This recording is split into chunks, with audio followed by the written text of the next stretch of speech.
Come now, father. Put a little life into your dying. Seen more cheerful priests at funerals. I'd rather be at one than here.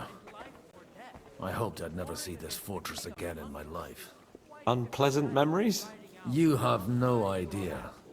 I didn't part ways with my father on entirely good terms. 20 years ago. And now you're 2 decades older and wiser. At your Ujitz parish, you spread the word of God to your flock, and you saved my neck and Henry's too. I'd say your father should be proud of you. None of that matters a damn to him. Who knows? Maybe that 20 years has changed a thing or two. You know what? Let's drop the subject. Do you know any of the guests here? Most of them I'm seeing for the first time in my life. It's a pretty varied company. We've had bandits, nobles, burghers, a priest, and even a rabbi coming together here. It's like the start of some joke. Wait a moment. Rabbi, you say? The Gutenberg rabbi? Yeah. He came with a retinue. But for now, they're keeping mostly to themselves. Maybe you should go and welcome some of them. After all, this used to be your home. And you're a spiritual man too, so you should have something in common. I wouldn't be too sure. But I suppose I can try. Who's that French fellow you brought here from Malashov? The great Baron Brabant. Been everywhere, knows everything, and has the keys to half the kingdom. He's got more fairy tales than my old nanny. Can he be trusted? He's a blabbermouth, but a harmless one. Besides, he defended Kuttenberg, and you know how that went. If he were on Sigismund's side, he'd hardly have been locked up with me. How does it feel to breathe free air again? What can I say? You can never truly appreciate freedom until someone locks you up for a while. Or until you become a priest. No fear of that in my case. I intend to enjoy life to the full. Wine, women, and song. What do you plan to do now you're a free man again? What do you think? Get drunk, woo one of the local wenches, and wake up in the morning with no hose and a head like a church bell. Have you perchance forgotten we're supposed to be deciding the future of the kingdom here? I'll leave that to the older and wiser. And duller. Dear me. I'd rather creep off into some corner with a full wineskin. But I suppose I'll have to introduce myself to the rest of the guests, eh? Indeed you should. After all, you are one of the lords of Rabosh. Oh, don't start with that. I'd like to steer clear of the old man as long as I can. In that case, you should sound out Radzig and Hanush and find out what they're actually planning.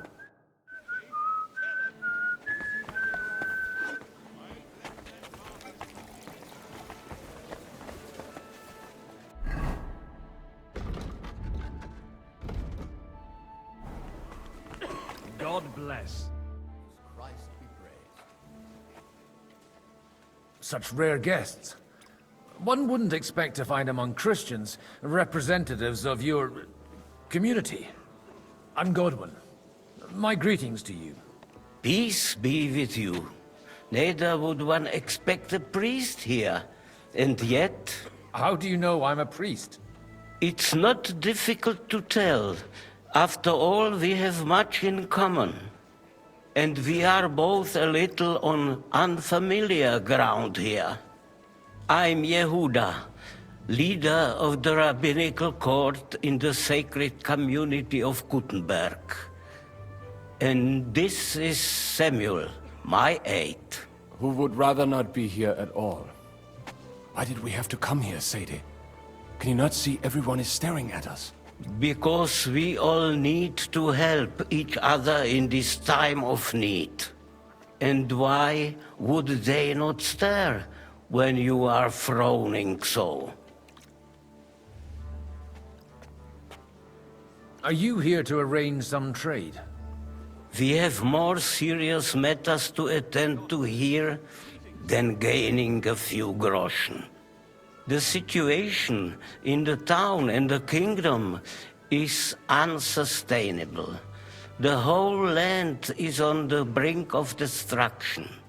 You have men and weapons. We have the means to sustain them. Why are you telling this to a Koimer? You wanted to deliver what we brought to the Margrave and quickly leave. Everything in good time, Samuel. We have just arrived, after all. Did you come to lend money to the lords? Not to lend, but to give. Help given to the needy is repaid only by God. You don't even know if you can trust them. With that money, we could have paid mercenaries ourselves. You remind me of my young friend Henry. He's a bit of a hothead too. Henry? That messenger of Radzik Copula? You know each other. You're both around the same age. That would be him. But we did not get off to a very good start.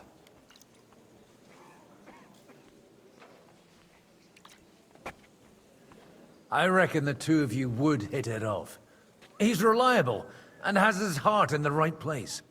For a young stripling, he's been through plenty. It's not so long since his parents were killed in Skalitz. He was supposed to become a blacksmith, and instead, he's roaming the world, risking his neck at every turn. Wait. A blacksmith, you say? From Skalitz? Aye, that's right. Did you know anyone there? I knew of someone. A blacksmith by the name of Martin. My daughter knew him most, and that is why Samuel is in this world. For our numerous sins.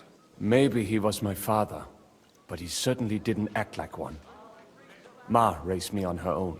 And that was all for the best. Why? He should have taken care of me, but instead he fathered another bastard. Don't make hasty judgments. As far as I know, Martin didn't have any other children. At least, none of his own. He took in Henry, and raised him as his own, on the orders of the Lord of Skalitz, Sir Radzik Copula, Henry's real father. I don't care if he took care of 20 other mamsas. That boy's blood father denied him, just like yours did to you. A person can't choose their parents. And Henry only found out about it recently. Enough. I'd rather have a drink. Will you have one too, Zayde? For that, there will be more suitable times. Excuse me. I'd better not drink. Better communion wine than kosher, is it? Fraternize they may, but how do you expect to reconcile their approach? I'll have a jug of wine. I'm glad you finally accepted the invitation.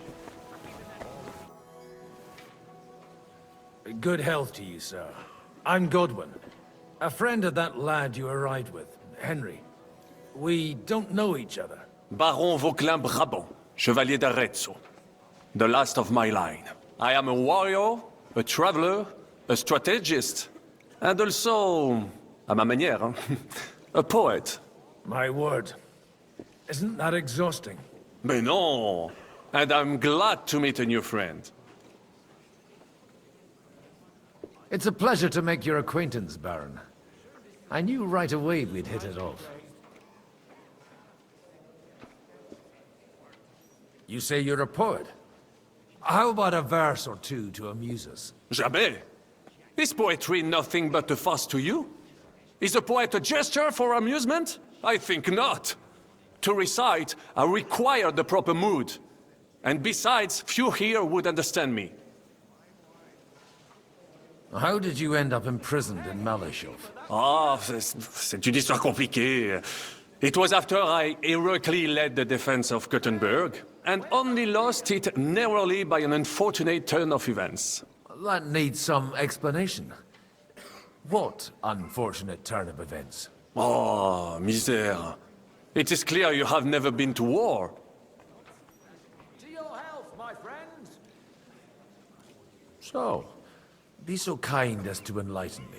When they broke through the defense, I ended up in captivity. It was only due to my acquaintances in a court that I escaped execution. Oh? I thought it was Henry who saved your neck. My neck was not at risk in Malashov. I may have still been a prisoner with my personal freedom restricted, but they never broke my spirit. Where have you been on your travels? Have you seen the ocean? But of course! I was born by the sea. If you are interested in my greatest journeys, then I have traveled with a merchant caravan all the way to the Ottoman Empire. And if you are interested in my greatest deed, then that was perhaps saving the life of the King of France. And you wouldn't by any chance know the Pope, personally? Which one do you mean? I spoke briefly with Boniface IX when I was sojourning in Rome. A pleasant fellow. How come almost nobody here knows you? I am operating, as they say. Incognito. My great benefit is my strong connection with the French court. There, everyone knows my name. Here in Bohemia, I'm still building my reputation, slowly, but surely.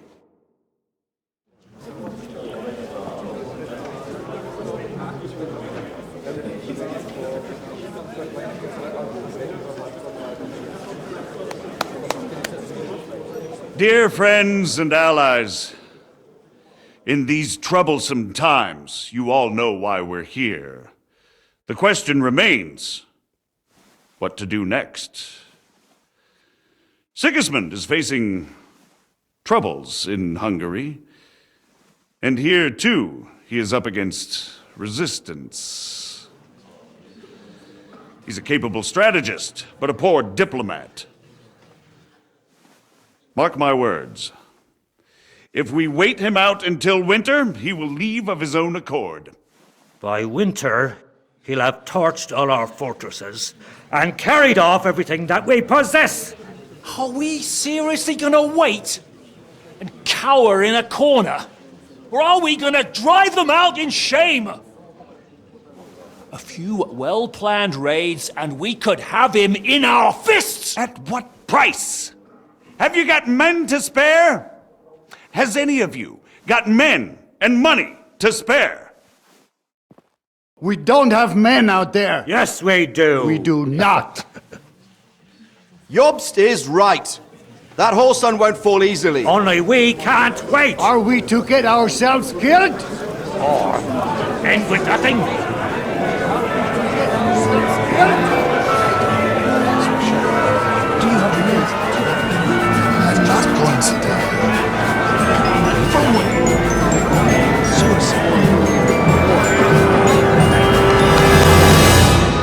Friends, we'll get nowhere like this. Let's adjourn ourselves and try to think it through.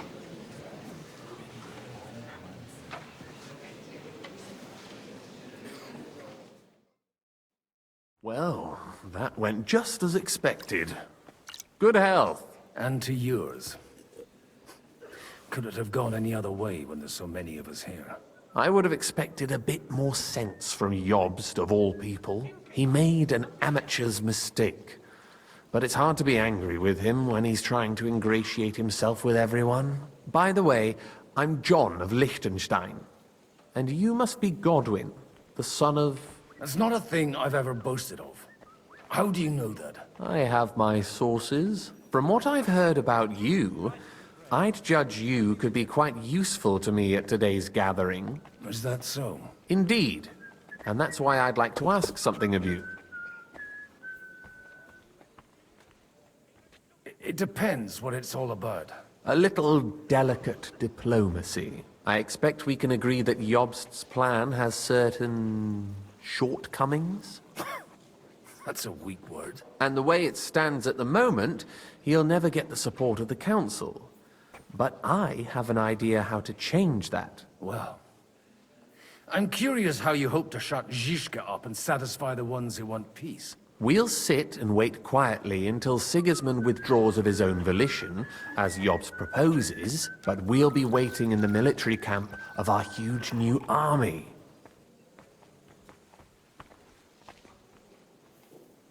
If Sigismund decides to mount an attack on the camp, it'd be a massacre. Ah, but it won't. Sigismund's army is demoralized and weakened. And besides, he's running out of resources. He's able to tackle fortresses that aren't able to defend themselves, but he won't engage in equal force on the battlefield. But he can't retreat either.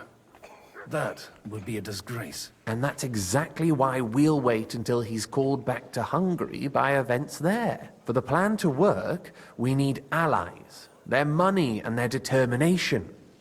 We've already set the ground for it. We just need negotiators who will push the right people in the right direction. Are you saying you set everything in motion even before Jobst? More like in parallel, but without his knowledge.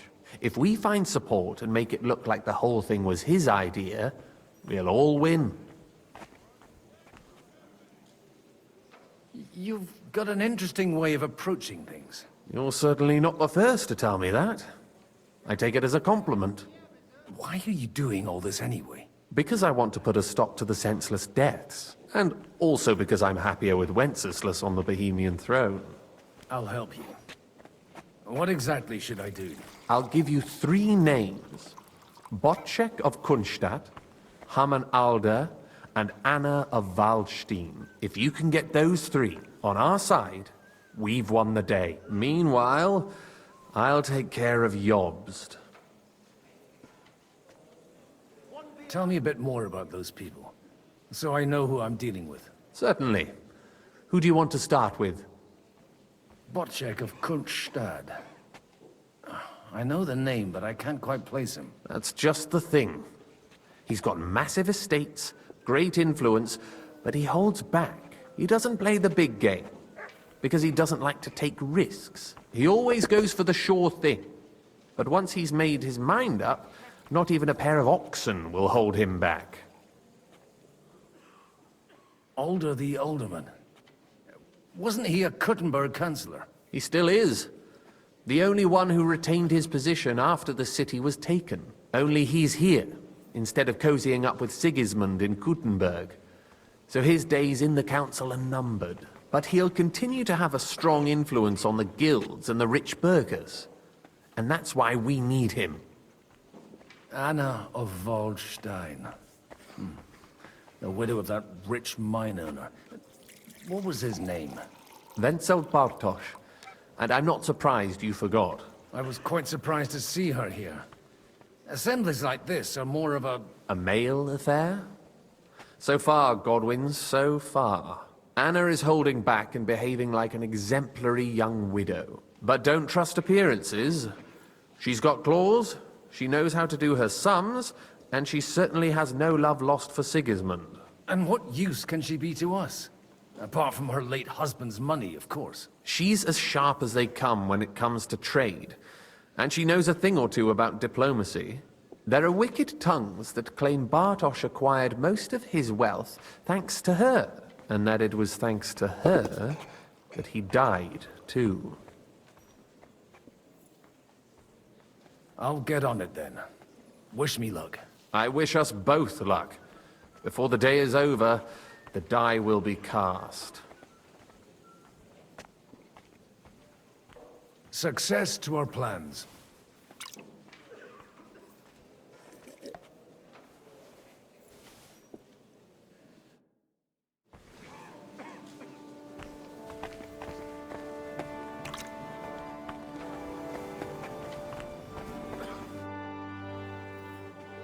Sir, I don't believe I've had the honor. Nor I, until now.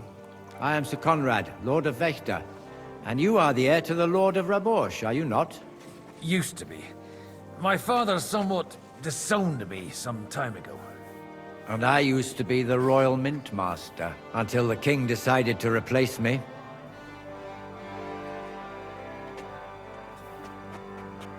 We've got quite a bit in common, wouldn't you say? More than you think. If my memory doesn't deceive me, you serve as a parish priest. So I recollect, at least, from my recent discussions with Martin. Served. That's in the past. Even so. Before King Wenceslas appointed me his mint master, I was a priest. I was even being groomed to become a bishop. And now look at us. We have cast off our robes and merrily hatched plots against Sigismund. There's no point in waiting for divine intervention. On the contrary, the current state of affairs demands quite a secular approach. Do you think you might get your position as Mint Master back again? I doubt it. Half the town hates Vavak, but no one would even think of saying a word against him. And he knows that his security stands and falls with his function. So he clings to it, tooth and nail. Are you going to support the Margrave's proposal? I haven't quite decided yet. It's true that displeasure against the king is noticeably growing in Kuttenberg, but if our rebellion were to come face to face with Sigismund's army, I'd be risking my future, if not my life. It was a pleasure to meet you. Likewise.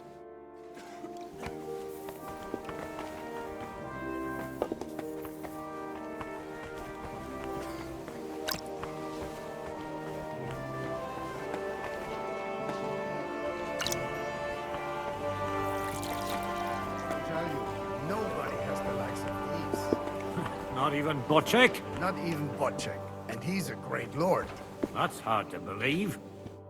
I'd like to check your horses out and see if they're as good as you say. Pah, even better. But you won't believe it until you see for yourself. And you might not believe your eyes when you do see them. Well, well, we have a new guest. I wanted to... You wanted to apologize for crashing into my home without it by your leave. Or to harass my guests some more? I want to have a word with Older. Well, I'm having a word with you. I apologize, Father. For interrupting our conversation? Or just for being you? Is that your... Unfortunately. Speak up then. What are you doing here? I came with a delegation from Sir Hanush of Lipa. Is this a joke? Why so strict, Martin? 20 years ago, he was nothing but a cheeky brat, only interested in wenches and booze. I got him a place at the Archbishopric to have some sense beaten into his head. Only it wasn't long before they kicked him out.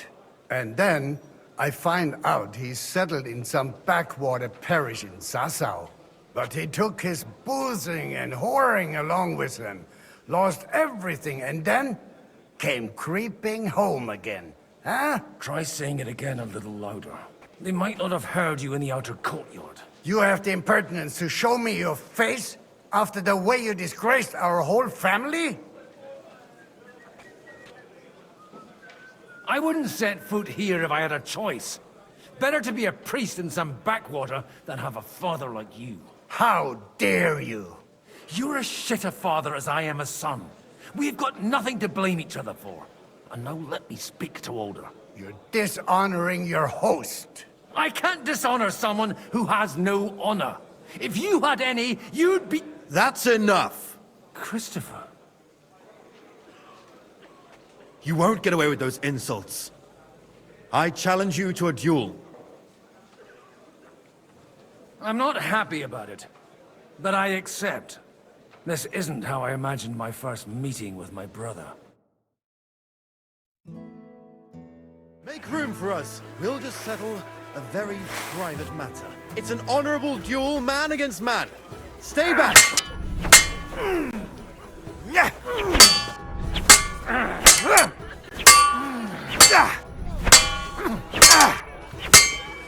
Look in my eyes, not at my sword! Not bad for a priest.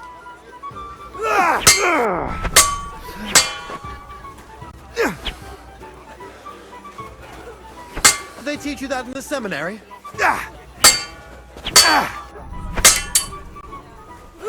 You don't know which end of that thing is That was up. sneaky. Hey, who taught you that? Left arm lower! Not bad for a priest. Otherwise, the first strike will put you on your arse. They teach you that in the seminary? Cover your right side. Enough. You've got a gap there I could drive a That will car do. through. My God, where did you learn to wield a sword like that? Father always said you were a good-for-nothing boozer. But you could teach sword fighting in a school. I was in a war. Right after they kicked me out of the Archbishopric. And you ought to know yourself. Not all the faults that Father sees are real. Aye. I apologize for going off like that. I had to, so that... So father would be satisfied. I know. Only he'll never be satisfied. The sooner you realize that, the better. I thought he was the way he was because his first son let him down. And he hoped at least his second would become something. Not at all. I remember him the same since I was a nipper. When I was 6 years old, I fell off a horse and broke my leg. He wouldn't talk to me for a week because I'd let him down. The first time he took me hunting, he let me starve for 3 days until I was able to shoot my first hare. Only 3 days. He got soft. I always wondered who you were. There was never much talk about you at home. Look, I really did fuck up everything I could. I brawled and boozed until they threw me out of my own parish. But now, I have a chance to put things to rights a little. And that's why you want to talk to Alder? I've got to get him on our side and to cooperate with us. Aren't we all on the same side? Maybe everyone's saying that. But it's time to put it into action. After your encounter with Father, it won't be easy to get to Alder. Actually, I don't think you should even attempt it. Unless you want to anger Father even more. What else can I do, though? I'll talk to him myself. He'll hear me out for sure. But you'll have to trust me. And tell me what it's all about. All right, then. You've heard Yob's plan, right? It's a nice idea, but we can't wait around without an army to back us up. Only no one's going to pay for one, because that would be an outright admission of rebelling against Sigismund. Alder's got some clout with the councillors and burghers who are loyal to Sigismund. If he agrees, they'll follow. I expect Alder's not the only one you're after. You got that right. Leave Alder to me. The plan sounds sensible, and he's no fool. I don't know how to thank you. You can drag me to a tavern sometime. Pa doesn't need to know about it. You're starting to sound like a brother.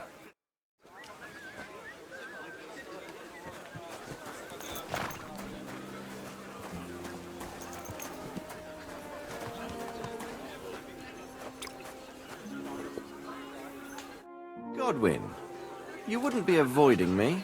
We didn't have much time for conversation on the way here. Let's rectify that.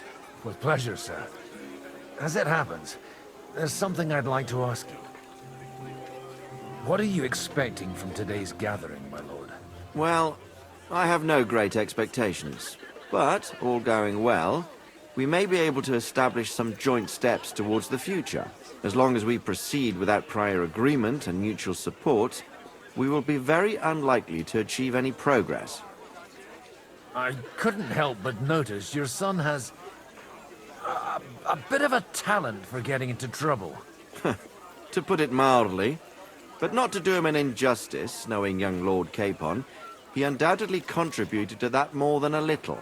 Although, if they didn't pull each other out of trouble, God knows where they'd be now. Wise words.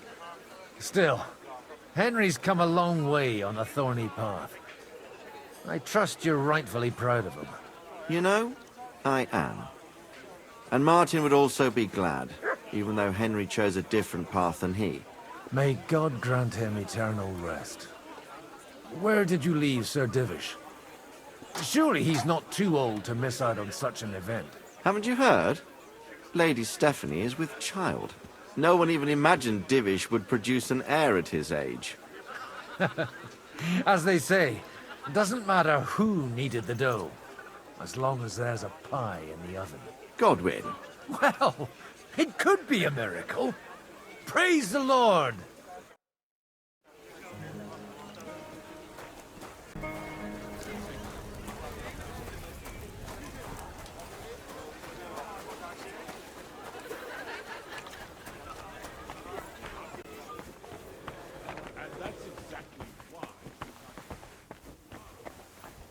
Good day. Good day. God, what's taking so long? Alliance against our common enemy. They're trying to do one thing. Sir Bocek, I need to speak with you for a moment.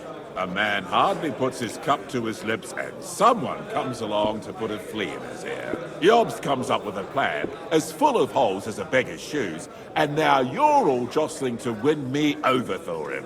On the contrary, I've come here with an idea how to improve it. Does that improvement include a few thousand men-at-arms? If not, you can go to the devil with it. A few thousand men-at-arms as a convincing argument. And 100 horsemen on top. Only in order to get them, we need coin. You've got my attention, but not my money yet. Are we not on the same side? We are, but an alliance is of no use if it doesn't also guarantee safety. Of course. Once it comes to protecting property, ideals go out the window. You can talk, since you haven't got a pot to piss in yourself. If you were in my position, you'd think differently. I have a lot of property, lots of subjects to look after, and along with that, the Lord blessed me with a large family. I can't risk it all in a conflict with Sigismund. So you need guarantees that you won't be left standing in the cold if you openly oppose Sigismund?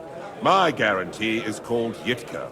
She's my niece. If I succeeded in marrying her off to another strong house, I'll have the certainty that I won't be left alone. Maybe it's enough to find a suitable groom among the allies. Perhaps someone of suitable standing who Yitka would also gladly accept. I don't want her to be unhappy.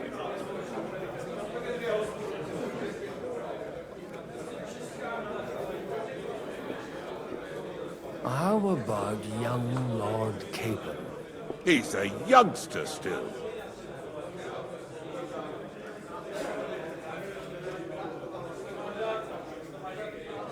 What's wrong with him? He's young, he's handsome, women are fighting over him. Yitka will like him, and he'll give her a whole bunch of children. And to half the wenches in his domain too, eh? On the other hand, the lords of Lipa have a good reputation, and Hanush can always be relied on, despite his temper. Maybe it's not such a bad idea. I'll convey your offer to Lord Capon. If he agrees, we can celebrate our alliance. I don't care what the young lord thinks. Hanush is the one to decide. If he agrees, I'll be happy to support your plan. Pushing a friend to tie the knot to save the kingdom. Things have come to a pretty pass. The kingdom will not forget his sacrifice. Now stop dilly-dallying and go and tell Hanush.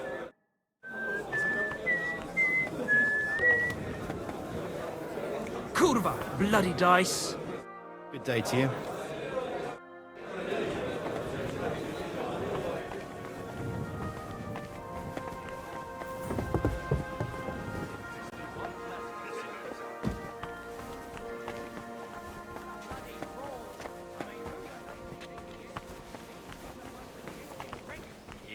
Tell you anything? He didn't even look at it. He just told me to bugger off. Women, sure. Happy to help them. But when it comes to... Sir Kunzlin, I haven't yet had the pleasure. You're Godwin, aren't you? I've heard about you from Martin. Oh dear. Have no fear. I know Martin well, and I know he's prone to exaggeration. Anything I can do for you?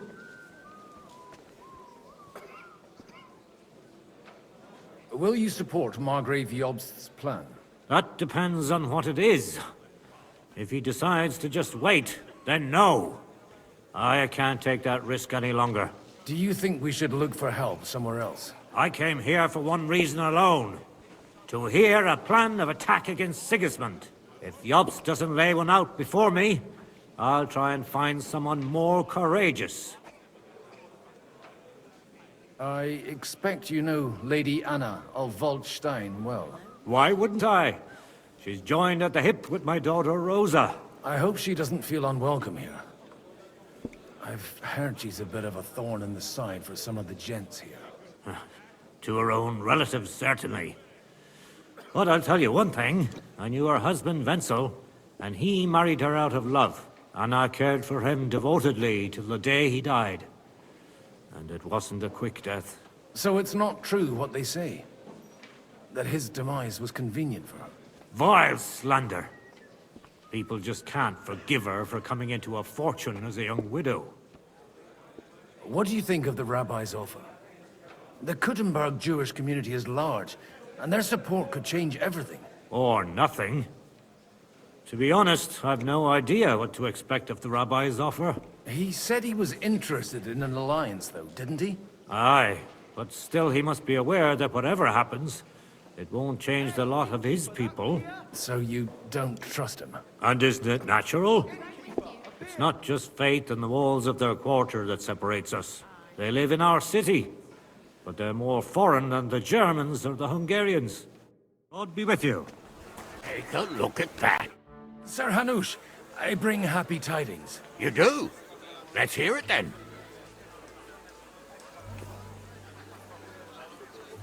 Young Lord Capon is going to get married.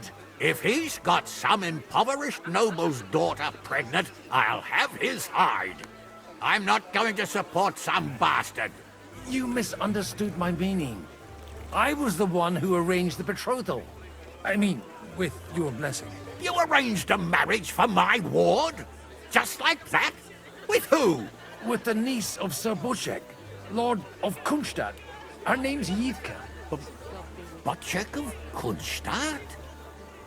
The Boczek of Kunstadt? Godwin, you conniving old bastard! Oh, fuck. I don't believe it. So, young Hans is to marry Kunstadt's daughter?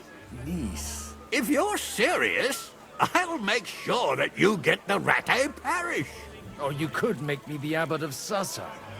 Or what about a bishopric? Forget it. Soon I'll be paying for a wedding. Not a word to Hans. I want to tell him myself. But let's drink to it, shall we?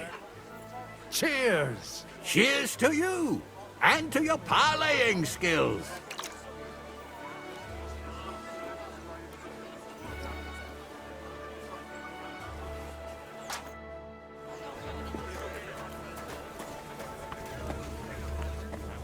That's exactly why we mustn't push too hard. Sir Boczek, your niece Yitka can start preparing for her wedding. So Hanush agreed, without reservations. Indeed. Then I will fulfill my end of the bargain without reservation. Thank you, Lord of Kunstadt. Enough formality. We'll have a drink. What do you say? Cheers to the beautiful Lady Yitka and the unhappy Lord Capon. Here's to a good bargain.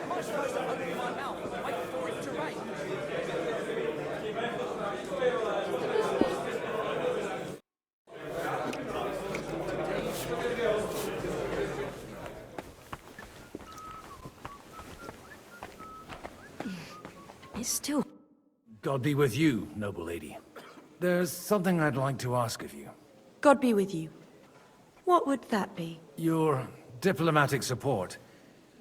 And your money. No beating around the bush, eh? I like that. But what do you want my money for? Margrave Job's plan has some gaps, milady. We need to gather enough resources to... To muster an army that Margrave can't afford on his own? Christ. Be praised. You're astute. I should say so. All sorts of people have their eyes on my money, and divining their intentions is a necessity. Although, between the two of us, it isn't hard to figure out what Liechtenstein is after. How do you know Liechtenstein is behind it? I know most of the people here very well.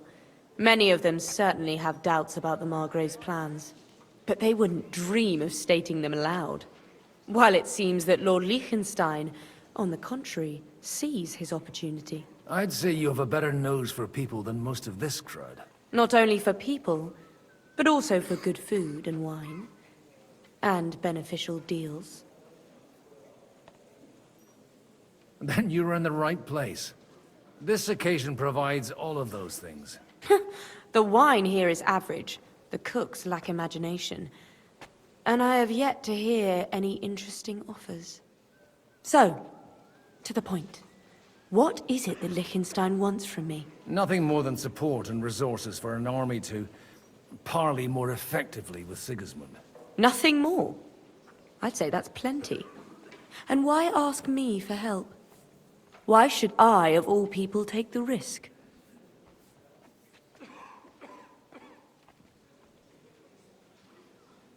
It's not only your money we're interested in. You're well able to negotiate and trade. And if you were to take part in our plan... Then I'd be helpful to you on two fronts. If you want me to support you, you must give me a good reason. Perhaps a favor in return. Do you have something in particular in mind? Well, one of the guests here has something that shouldn't get into the wrong hands. Who's that? Harman Alder. Now, if you were to switch these papers for the ones he brought with him, I would support your proposal.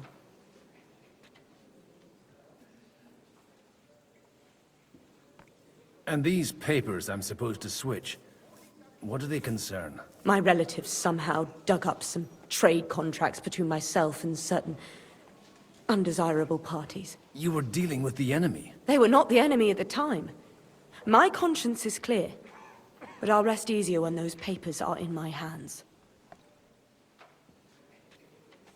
I'm supposed to rob an ally. Harman Alder was given the documents to deliver to the council. He hasn't yet had a chance to look at them, so he won't even notice the difference. And the papers I'm supposed to plant on Alder? Just insignificant documents. If the incriminating ones disappeared without a trace, it would arouse suspicion. All right, I'll help you. Or at least I'll give it a try. Alder will surely have the papers in his saddlebags, which he left in the shed on the outer courtyard. Bring them to me, and put these there instead. But watch yourself. Odorin's groom has eyes everywhere.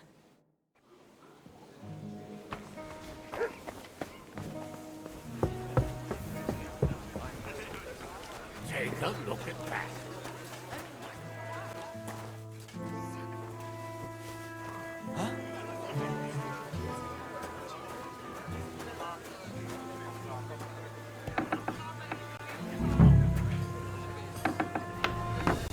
Nothing, I suppose.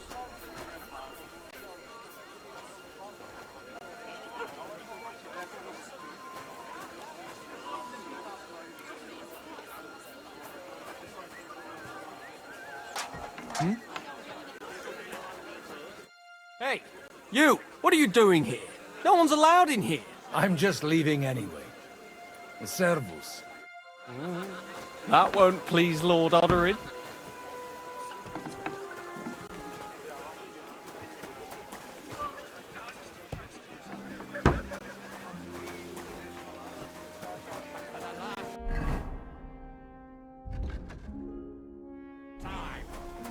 Those shenanigans of his have got to stop.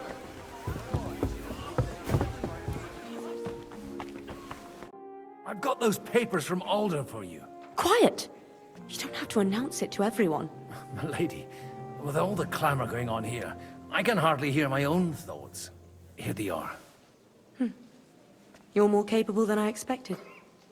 Thanks for the help. You're welcome. And now you're part of the bargain. As agreed.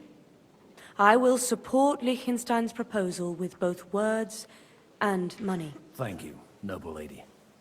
God will... Yes, quite. But let's drink to our bargain, Godwin. How could I refuse a toast with such a fine lady? To your health, Lady Anna. And to the success of our efforts.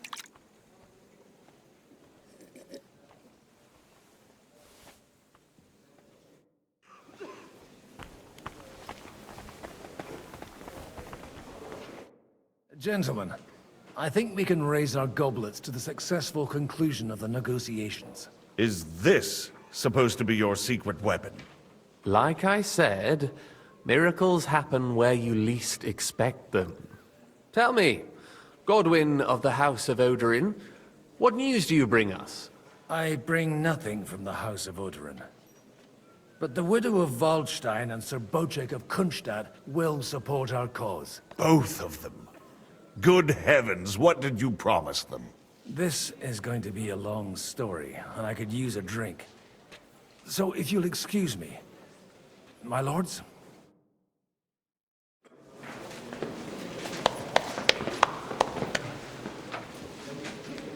It would seem that we have all benefited from the break in these proceedings.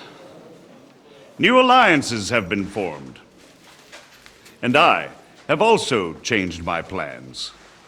We shall still wait for Sigismund to withdraw his troops of his own accord. But we will wait with an army at our backs. Yes! And how are we to raise an army? Wasn't it made clear at the meeting that no one wants to take the risk? The only thing made clear was that each of us alone is weak, and that we could not find common ground. But that has now changed.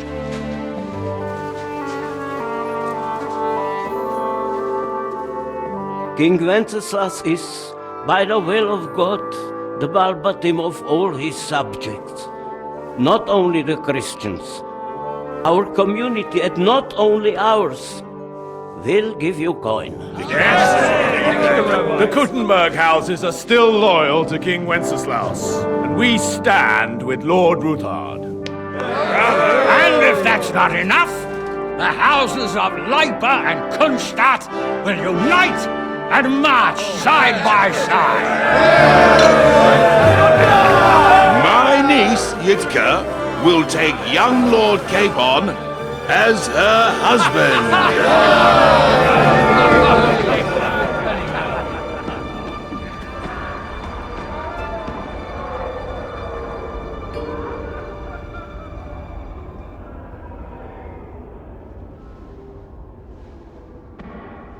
Lords Kunstadt, Hanush, Radzig, and I will set out immediately.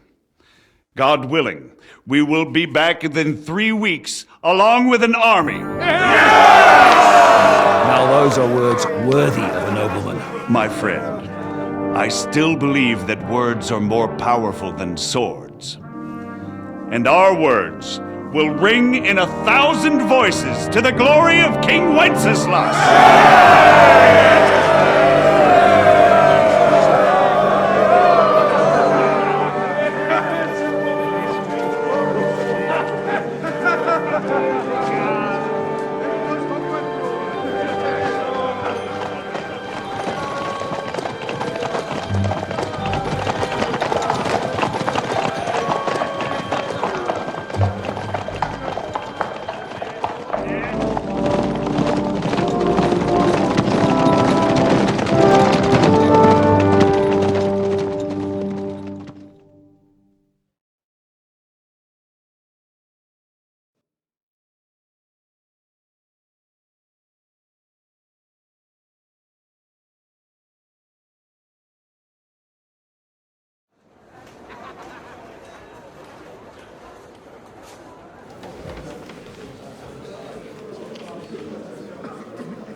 After we conquered the city, you promised to restore order immediately. And then I find out things are even more disordered than before. Your Majesty, we are sorry. We will put it to rights. You've already said that. I want to hear real solutions. We will put more guards on the roads and toughen penalties. We can have a few captured bandits executed as an example to others. We do not care about bandits. We care about rebellious nobles and burghers. What will you do with them? How will you solve the chaos in the town administration, the rebellious miners, and the dismal yields? And how is it even possible that a rebellion against the king is smoldering here in the city? What do you mean, sire? I hear the resistance is coming from the Jewish quarter, from right under your noses. Why haven't you done anything? We don't know who is behind this. Without evidence, we cannot punish them. Otto von Berghoff did not ask questions in Prague either. He acted. And I advise you to do the same. Find a couple of wretches in a hole somewhere, point them to the Jewish quarter, and give them free rein to do anything. The city's Jewish community was and still is on Wencesla's side. They need a warning. We do not even have enough men to... Marquardt, could you spare a few men for a while? Of course, sire. I'll assign them to Eric. He'll take care of it. So you see, all you have to do is make sure the city rebel get their share. You could at least manage that, couldn't you? And if the thought should cross your minds that you would get rid of the debts to the Jewish moneylenders this way, forget about it. Your debts will remain, up to the last groschen. Only now you owe us directly. And while we are on the subject of money, has the yield from the mines finally matched last year's? Sire, the deposits are dwindling, and mining is becoming increasingly difficult. And to make matters worse, the miners started rebelling. Don't take us for a fool. They'll stop rebelling when you pay them proper wages. Your Majesty, we can't do that. Silence! How dare you oppose the kingdom's protector? You're a bunch of incompetent sycophants! Chicken shits! Not any better than the scum hiding in the forest. I apologize, sire. I'll do everything in my power to... All I hear from you over and over again are excuses and prevarication. And results? None. I therefore placed the city council under the authority of Sir Marquardt von Aulitz, who is present here, with immediate effect. He will make sure you finally do your duty. But, sire, that would be a violation of the privileges granted to us as a free mining town.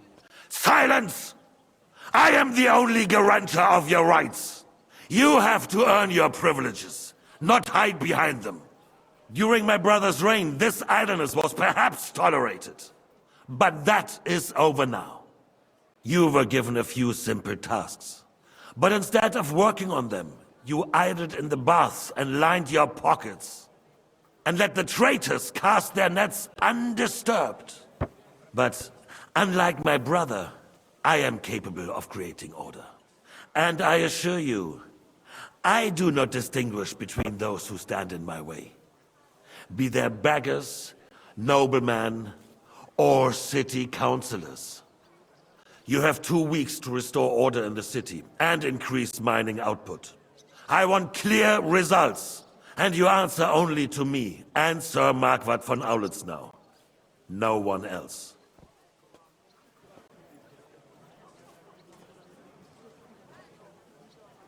The council is dismissed. You, don't go anywhere, boy. Be so kind and remain here. Our throat has become rather dry. And we still wish to speak with our friend von Aulitz. Yes, sire. As you wish, sire. Between the two of us, Marquardt, was I not perhaps too harsh on them? And speak candidly. We have had enough of false flattery. Sire, you were harsh, rightfully so. These councillors, they need to be shown their place. You suffered their insolence for far too long. And the same is true of the Jews. We know. Otto repeated to us several times that it is time to strike against them. We are glad he's not here. He would be intolerably self-satisfied if he knew we had heeded him. Boy, can't you see the king's cup is empty? You tend to us as if we were infirm. Boy, pour us a monastic wine. The monks had a good year. We have concerns, friend. The Hungarians are rebelling. Our army is falling apart, and we have enemies here on all sides. Would we had a proper army instead of human mercenaries? They cannot be relied upon. And we are no closer to our goal now than a few months ago. Thank you. It is a good year. If our father were still alive, he would have been astonished by the mess that a few years of Wenceslaus' reign brought to us. With a single word, he would have put the nobility in their place, and the country would flourish. God grant him eternal glory. We won't need much more time. We'll arrest the traitor Odorin, and the rest will fall in line. You say the others will be brought into line, but what do you know of them? We know only a few of them. But there's a fortress standing on every damn hill here. What side are their lords on? We'll find out soon enough, sire. If only Wenceslas were not such a stubborn ass, and relinquished that throne that he has no use for anyway. The nobility, on the other hand, found a ruler like him very useful. They made a puppet out of him. Once you restore order, they'll join you. All you have to do is promise them the privileges they lost during Wenceslas' reign. First, they'd have to be willing to make peace at least among themselves. Jobst does everything he can to sow chaos, so that he himself emerges victorious in the end. This business makes me thirsty.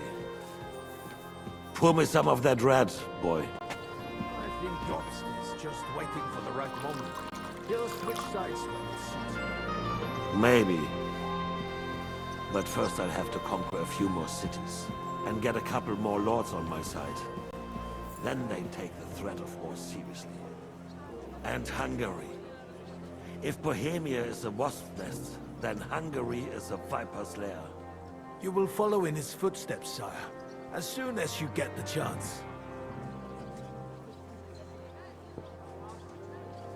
But the wine is good here. To your health, Margaret.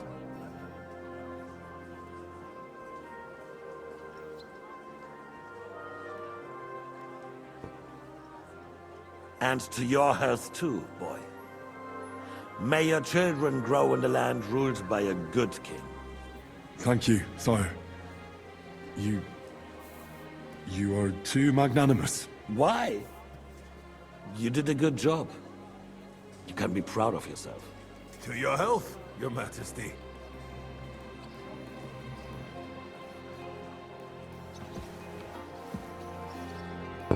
First, we need to crack down on the biggest troublemakers.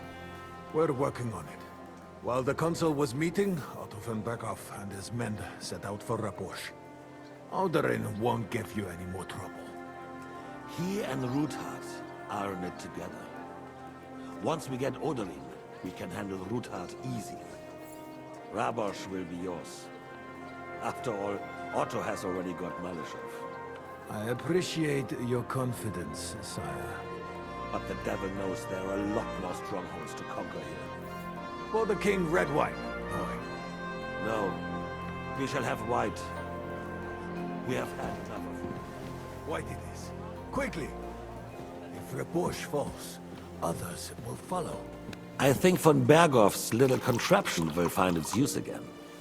If need be, we could use it to raise this town hall too. And I have some suggestions for other candidates. Not so fast, my friend. It's a wondrous tool, but we can't rely on it forever. But to bring it here to the square and point it at the city hall? Those sycophants would only benefit from a warning like that. It's a splendid idea, but it won't be necessary. The councillors are quite fearful enough already that they can hide nothing from us. There's been enough fretting, sire. You shall see. Soon we will drink to the conquest of another fortress. You are right. So then, to victory. And you, boy, will you drink with us? So that you shall have something to tell your children and grandchildren. To victory, sire. To today's, and those of the future.